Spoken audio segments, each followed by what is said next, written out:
Muy bien, vamos a hablar de las complicaciones del embarazo gemelar monocorial. Recuerden que los gemelales pueden ser bicoriales o monocoriales y pueden ser monocigotos o bicigotos. Dentro de las complicaciones del embarazo gemelar monocorial tenemos varios tipos. Una de ellas serían los siameses, es una complicación del embarazo gemelar monocorial donde hay un solo saco, son monoamnióticos, ¿verdad? El nudo intergemelar de cordón también es de un embarazo monocorial, también hay un solo saco, pero vamos a hablar de las complicaciones del embarazo gemelar monocorial biamniótico, en el cual hay una sola placenta y hay transfusión intergemelar que va a determinar la presencia de varios síndromes, dentro de los cuales tenemos el síndrome de transfusión feto-fetal, que puede ser aguda o crónica, la secuencia anemia policitemia, la restricción del crecimiento intrauterino y las malformaciones discordantes, que también podemos tener el síndrome de Track. Esto es lo que vamos a discutir, y dentro del especialista en medicina materno-fetal o medicina fetal debe tener un conocimiento muy importante de esta patología, porque es uno de los retos al cual se va a someter dentro de la referencia secundaria que ustedes van a recibir. Entonces, el embarazo gemelar monocorial está presente en uno de cada 250 embarazos, tiene una alta morbimortalidad perinatal, la mortalidad es 2 veces más que el bicorial y a veces más que el único, y 4 veces más que el único, perdón. Va a tener una morbilidad neurológica asimismo 4 veces mayor al embarazo simple.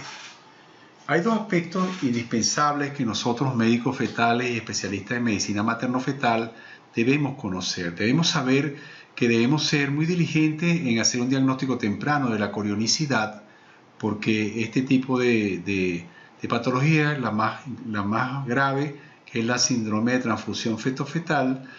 Se trata de las 15 a las 28 semanas. Entonces, tenemos que saber que independientemente del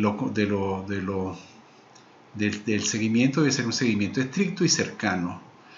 Eso lo debemos tener muy claro. Si el feto puede dar para seguir el curso del embarazo, debemos hacer un seguimiento muy cercano. Debemos también tener muy claro el diagnóstico diferencial de las complicaciones, lo cual es difícil y suelen solaparse entre ellas. La buena noticia es que la clasificación y el manejo adecuado puede lograrse con conceptos sencillos y un protocolo racional.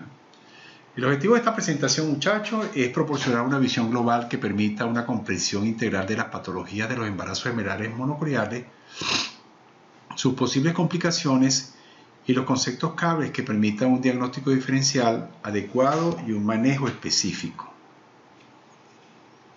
Entonces, dentro de esta clasificación temprana debemos estar muy claros que la corionicidad y la clasificación debemos hacerla antes de las 15 semanas. Para eso tenemos que aprender a conocer cuál es el signo de la T y cuál es el signo del lambda. Recuerden que el signo de la T es el que caracteriza el embarazo monocorial, donde no va a haber interposición de corio en la inserción placentaria de las membranas de ambos fetos, de las membranas amnióticas. Pues el diagnóstico temprano y el tratamiento oportuno siempre va a mejorar el pronóstico.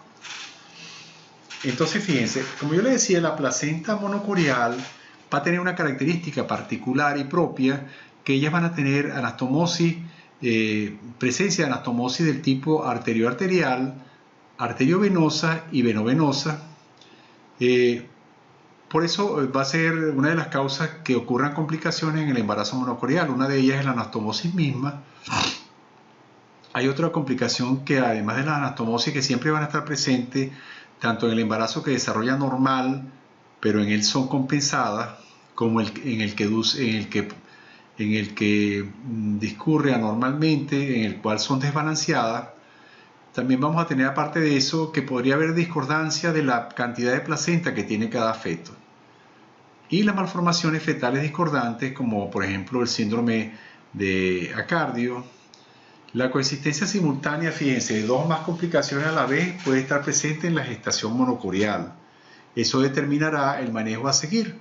Por lo tanto, es indispensable determinar cuál es la complicación que prevalece sobre las demás. O sea, nosotros podemos tener solapado un síndrome de transfusión feto-fetal con un retardo de crecimiento selectivo o una secuencia de anemia policitemia. Ellas, por lo general, podrían estar imbricadas en un alto porcentaje. El reconocer cuál es la complicación que prevalece sobre las demás nos va a permitir dar prioridad en el tratamiento de la paciente a la que prevalece y a la de mayor gravedad, especialmente en el síndrome de transfusión feto-fetal y en el retardo de crecimiento intrauterino. La de mayor gravedad es el síndrome de transfusión feto-fetal y es la que muchas veces tenemos que tratar más temprano. Entonces el enfoque sistemático del embarazo gemelar monocorial complicado nos va a reportar 4 grupos. ¿Ves? Un grupo donde hay una transfusión feto-fetal crónica, que es donde podemos tener ahí la transfusión feto-fetal propia y el síndrome de anemia policitemia. Un síndrome donde ocurrirá una transfusión feto-fetal aguda, que es aquellos casos en los cuales muere uno de los fetos y el otro se exangina, donde hay solamente una transfusión unidireccional, donde uno se exsanguina hacia el muerto o al que tiene menor presión, el retardo de crecimiento intrauterino selectivo y la malformación discordante. Aquí están los 4 grupos, ¿ven? La transfusión crónica o la transfusión fetal, que puede ser el síndrome de transfusión feto-fetal y el síndrome de anemia policitemia, es un grupo. 2 grupos, el retardo de crecimiento intrauterino selectivo de uno de los fetos por discordancia de los territorios placentarios y las malformaciones discordantes. Todos ellos, en el retardo de crecimiento intrauterino selectivo hay un alto riesgo de accidente hemodinámico y un alto riesgo en todos de muerte fetal intrauterina y de transfusión feto-fetal aguda. Esto es la fisiopatología en cada uno de estos 4 posibilidades. Fíjense que tenemos los síndromes de transfusión feto-fetal, que puede ser a vasos grandes, mayores de 2 milímetros, que van a permitir que pase mucho líquido, además de los elementos formes de la sangre, lo cual va a caracterizar el síndrome de transfusión feto-fetal, que son problemas de volumen de líquido amniótico, un saco con mucho volumen y otro con muy poco volumen, una vejiga vacía y otra planificada. Estos son a vasos grandes y centrales, mientras que hay otra transfusión que por lo general es de flujo más lento, que lo que transmite o que transfunde mayormente son elementos formes, que van a llevar a que un feto tenga hematocrito alto y otro hematocrito bajo, uno con anemia y otro con policitemia. Entonces aquí lo que vamos a buscar en la transfusión feto-fetal es la cantidad de líquido amniótico y la vejiga, es lo que da el diagnóstico. Y en los casos de anemia policitemia lo que va a dar el diagnóstico es sobre todo la velocidad de la cerebral media en el Doppler y el crecimiento intrauterino retardado, que lo que hay es una discordancia entre el volumen de placenta que le tocó a cada feto. Uno pudo obtener una gran parte y va a estar mejor alimentado que otro. Sin embargo, entre ellos va a haber anastomosis feto-fetales de tipo arteriovenosas, arterioarteriales o venovenosas. Y muchas veces esa transfusión es la que va a salvar a este feto que le tocó muy poca placenta, porque esta placenta aporta nutrición para él, lo que se llama la transfusión salvadora entre los fetos en los casos de retardo de crecimiento intrauterino selectivo. Entonces normalmente es que existe un igual intercambio, que sería lo que el desarrollo, pero siempre va a haber anastomosis entre ambos fetos, porque eso es una regla en la placenta monocorial. Entonces el seguimiento lo podemos hacer en 3 fases. Un seguimiento que podríamos hacer entre las 12 semanas o 14 semanas, donde vamos a hacer el diagnóstico precoz. A las 12 semanas podemos hacer, como vimos ayer, el ductus venoso arancio, la translucencia nucal y poder ver si hay discordancia entre el tamaño de los fetos. Eso van a ser signos precoz de que uno de los fetos podría tener un deterioro en un momento dado de transfusión feto-fetal. Entre las 15 y 28 semanas vamos a seguir con el seguimiento si no conseguimos acá, porque para hacer una detección precoz y el tratamiento de complicaciones graves susceptibles de terapia fetal, en el síndrome de transfusión feto-fetal, recuérdense que se hace la fotocoagulación láser y el retardo de crecimiento intrauterino también podríamos hacerlo en los casos de aparición temprana para salvar al feto que no tiene compromiso o está sano. Eso podría hacerse también. Entre las 29 y 36 semanas, detección precoz de complicaciones principalmente, pero no exclusivamente susceptibles de parto electivo. ahí vamos a tener que a veces tenemos durante las primeras 28 semanas todo chévere y resulta que después de las 29 nos va a aparecer una síndrome de transfusión feto-fetal y un CIR tardío y una secuencia de anemia policitemia que esa sí es propia de ese trimestre. La secuencia de anemia policitemia es propia del tercer trimestre. Pero en un resumen total, nosotros podemos saber que deberíamos hacer un seguimiento del embarazo gemelar monocorial cada 2 semanas. Es una premisa fundamental en todo embarazo gemelar monocorial porque el deterioro de un feto puede deteriorarse de una semana a otra estando totalmente asintomático y eso debemos tenerlo muy claro. Entonces el seguimiento de estos embarazos monocoriales debería ser cada 2 semanas para poder detectar precozmente síndrome de transfusión feto-fetal, el cual puede aparecer días después de un examen normal. Además de las 3 fases principales descritas, recuerden de las 12 a 14, de las 15 a las 28 y de las 29 a las 36.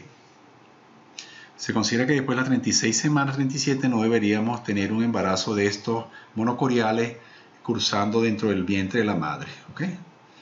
Entonces, en las 12 semanas, como les decía, el ductus venoso, la translucencia nucal y la discordancia de los perímetros abdominales pueden ayudar a identificar casos de alto riesgo, pero el que sea negativo no les va a dar tranquilidad para hacer un control de embarazo normal. Entonces deberían hacer el control cada 2 semanas por lo que habíamos hablado.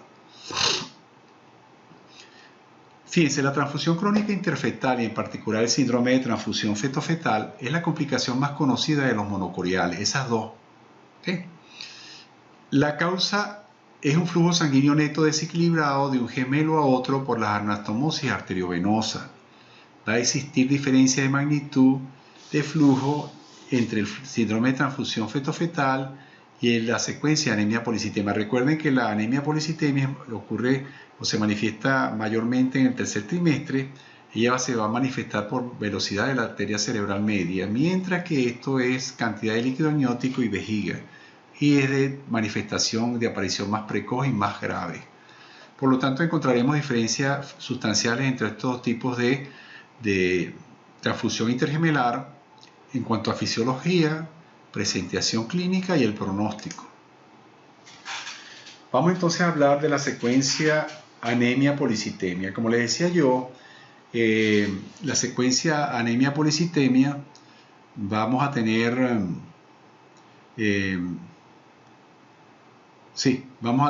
que va a pasar es líquido amniótico. Bueno, esto es la fisiopatología del síndrome de transfusión feto-fetal, en el cual, como les decía, son vasos grandes y el donante va a tener hipovolemia y el receptor va a tener hipervolemia. ¿Lo ven? En el síndrome de transfusión feto-fetal, sí, vamos a hablar de transfusión feto-fetal, que es el 10 al 15% de los monocoriales con una mortalidad de un 100% antes de las 20 semanas. Fíjense, la mortalidad sin tratamiento antes de las 20 semanas es 100% y 80% entre las 21 y 26 semanas si no se trata. El tratamiento es la fotocoagulación láser. La fisiopatología multifactorial y es un flujo discordante a través de la anastomosis arteriovenosa y venoarteriales a predominio de uno de los fetos, el receptor, y en decremento del donante. Dominancia en número y o diámetro de las anastomosis arteriovenosas desde el donante hacia el receptor. El desequilibrio de flujo aunado a otros factores como la discordancia de peso fetal, asimetría de crecimiento de la placenta, las inserciones en los cordones o malformaciones fetales. Todos los factores juntos serían desencadenantes para la presencia de un síndrome en estos casos individuales. Entonces, es fundamental el síndrome de transfusión feto-fetal, cambios en la diuresis fetal que llevan a diferencias máximas del líquido amniótico en cada saco. El diagnóstico lo vamos a hacer cuando hay más de 8 centímetros en el receptor y menos de 2 centímetros en el donante. El tamaño de la vejiga en cada uno de los fetos también es diagnóstico y sobre todo en el donante cuando no hay vejiga. Esos criterios son después de las 20 semanas para el líquido amniótico. Entonces el síndrome de transfusión feto-fetal es un desorden hemodinámico severo que lleva a cambios adaptativos importantes, como lo veremos, los cuales lo resumiremos en el cuadro siguiente. Independientemente de la fisiopatología compleja, lo más importante es que va a haber exceso de líquido en un saco y problemas de la vejiga en el otro, como lo veremos más adelante. Fíjense, aquí tenemos, esto resume todo. El donante va a tener un desequilibrio, él va a hacer el flujo hacia el receptor va a tener mayor cantidad de líquido, de 8 cc a 10 cc, y la vejiga de él va a ir a más, mientras que, o sea que va a estar plena. Él va a tener hipervolemia porque aparte de las transfusiones hay unos factores natriuréticos que van a favorecer a que este bebé orine más porque está recibiendo más cantidad de sangre. Y el otro feto, la vejiga va a ser a menos, va a ir poniéndose cada vez más pequeña hasta desaparecer, va a tener hipovolemia, el otro tenía hipovolemia, aquí hay un error, aquí la vejiga es a más. Y la renina-angiotensina va a evitar que él orine, porque está quedándose en hipovolemia y va a obtener oliguria, oligohidranio, Stuck-Twin, falla renal, displasia tubular, mientras que el otro va a tener hipertensión, cardiopatía hipertrófica y falla cardíaca. ¿Okay? Esa es la fisiopatología y por eso se explica todos los hallazgos. Los criterios diagnósticos del síndrome de transfusión feto-fetal en el embarazo gemelar monocorial: para hacer el diagnóstico, el donante debería tener oligohidranio, menos de 2 centímetros de líquido en el bolsillo mayor, y el receptor polihidranio entre el líquido amniótico mayor o igual de 8. Una vejiga muy pequeña o no visible en el donante y una vejiga muy grande en el receptor. El diagnóstico del síndrome de transfusión feto-fetal no tiene en cuenta la diferencia de peso fetal para realizar el diagnóstico, ni la información dada por el Doppler. El Doppler sí va a servir para calificarlo en un estadio de gravedad, pero el diagnóstico se hace en base a los criterios del máximo bolsillo vesical y en base a la vejiga del donante y el receptor.